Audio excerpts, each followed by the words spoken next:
জয় রাধে, জয় নিতাই চৈতন্য। আশা করি সবাই খুব ভালো আছেন এবং আনন্দিত আছেন।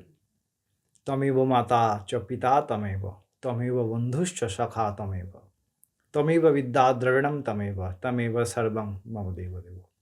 আমাদের পরম আরাধ্য ভগবান, আমাদের পরম আত্মীয় ভগবান, আমাদের পরম প্রিয়, আমাদের পরম প্রিয়তম সেই পরমারাধ্য ভগবানের অহৈতুকী কৃপা এবং করুণা সান্নিধ্যে আমরা ভগবানের কথা শোনার সৌভাগ্য লাভ করি।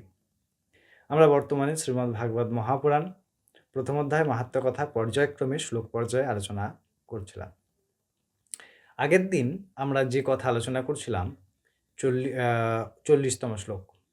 আজকে আমরা 41তম শ্লোকে নারদমুনি সেই ভক্তি মহারানী ও জ্ঞান বৈরাগ্যকে দেখার পর যখন কৌতূহলবশত হয়ে তাহার নিকটে গেলেন, তখন কি পরিস্থিতি তৈরি হলো তা সম্পর্কে নারদমুনি বলছেন শৌনকাদি 4 ঋষিগণকে।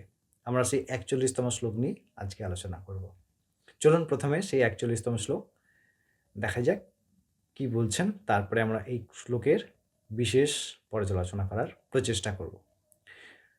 নারদমুনি এই শ্লোকে বলছেন যে দৃष्ट्वा दूराद् गतः सोऽहायं कौतुकेन तदन्तिकं मां दृष्ट्वा चोत्थितः बाला বিহ্বলা চ ব্রাবীদ্বচঃ।